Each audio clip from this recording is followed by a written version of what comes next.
104.5 The Team, Levac here. I got producer Brady riding shotgun, and now a very interesting guest for me, Brian Kinchen. He has been a long snapper in the NFL for multiple teams, including the Carolina Panthers, the New England Patriots, the Patriots. I mean, this is the man who snapped the ball before the game-winning field goal in Super Bowl 38.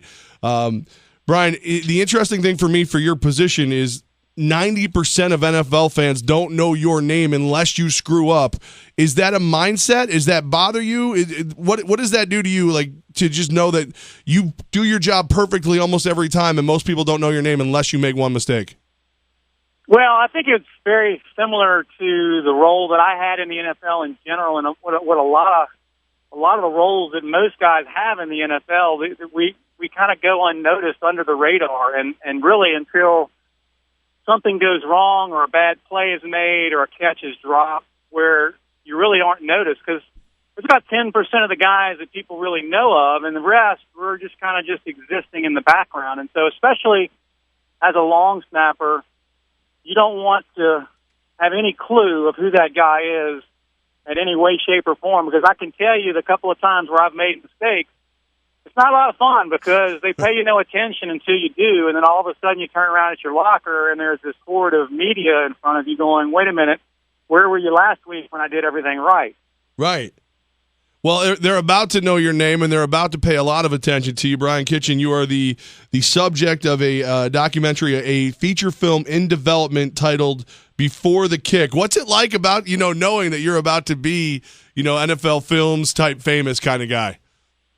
Well, I always knew that when this story, I guess, ended, or when that Super Bowl ended in that dramatic form in which I had to deliver this football, in which I couldn't do during the course of that game, and being out of the league for close to 3 years in the process, that somebody was going to do something. And then I had a book written about it back in '06 by a guy named Jeffrey Marks, and called The Long Snapper. And so they've taken the same theme and really tried to do the same thing in film form as in the documentary to tell the story, because it is really one of the most interesting stories, I believe, in the history of the sport, to where I was out of football and in a classroom teaching Bible to seventh graders, and then 7 weeks later, I was in a Super Bowl fixing to deliver this football for the game-winning kick. So it doesn't surprise me that this is happening, because it is such an interesting and unusual story. But obviously, just to have been a part of it is still a very surreal experience at times. In addition to playing for the Patriots, where we focused on, you also played for the Carolina Panthers. What do you remember about your time in Carolina? Well, me and my wife and family, it was the last stop we had made on our last real run in my career, when I spent a couple of years there. And really, we just loved the city. We loved the people. We loved the seasons. We loved that place in America. We just really enjoyed it the most out of all the places we had been. And we had been to Miami and Cleveland and to Baltimore and a couple of different places, but we really enjoyed our time there, the people there, the organization. Mr. Richardson, very, very nice man, just great family-owned kind of football team, and really enjoyed our experience. The problem that I have is at the end is they're the ones who sent me into retirement and told me I wasn't able to play anymore. So it's kind of a bittersweet experience in the end, because no one likes to end their career without on their own terms, and, right. And most guys, that's the way it ends anyway, and that's how mine ended. And it happened to be that Carolina was the one who sent me down the road. So. Brian Kinchen joins us, long snapper in the NFL for multiple teams, including the Carolina Panthers, like we just said, New England Patriots for Super Bowl 38. He was the guy who delivered the football perfectly, I might add, before the game-winning field goal. So you've played for Bill Belichick. You were primarily a long snapper, but you also played tight end. I got to do this to you, and I'm sorry. I apologize in advance, but do you believe there was any chance those footballs were deflated last year?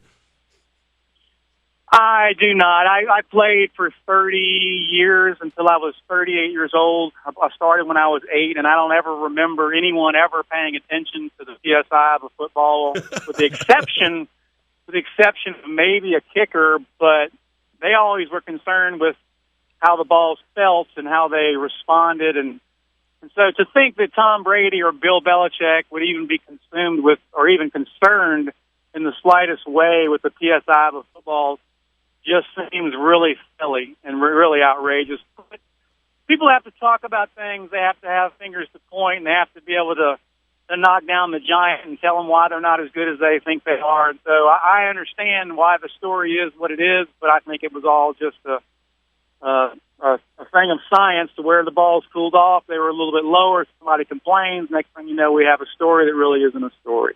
So Levac and I are going out to San Francisco next week for the Super Bowl. What is that week like? He's been, I haven't. What kind of craziness am I going to see out there?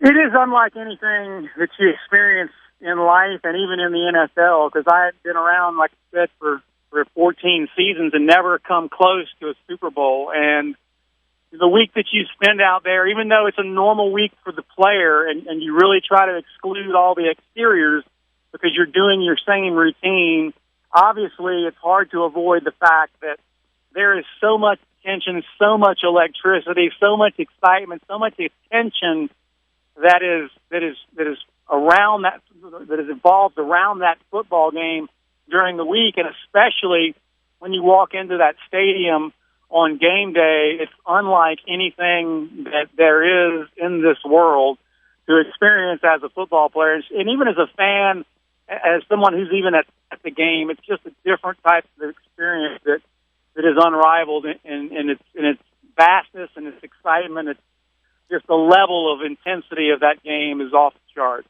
Brian Kinchen joining us, a long snapper from the NFL. Feature film is in development, dedicated to his life and career, called Before the Kick.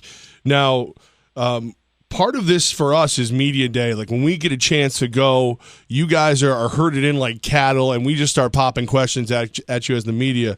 Can you remember any in particular question, whether it was a great one or a stupid one, that just stuck with you after a media day?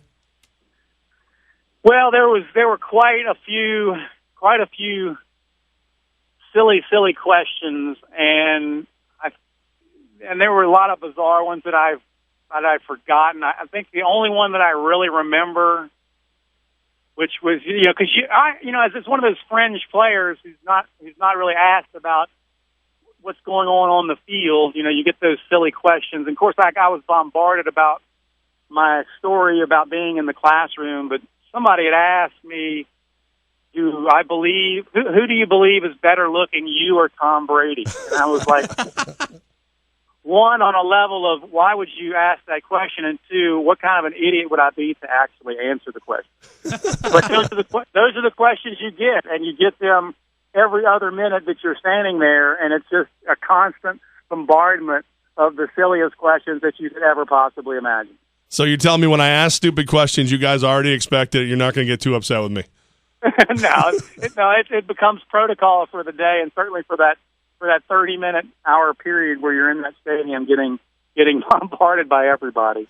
Brian Kinchen, man, I'm very excited to talk to you. Looking forward to Before the Kick, the documentary about your life and career. That's a feature film in development right now. Looking forward to seeing it, and maybe after it comes out, you could possibly rejoin us and we could talk about it. I would love to, guys. I appreciate you having me on. Have a great trip to San Fran.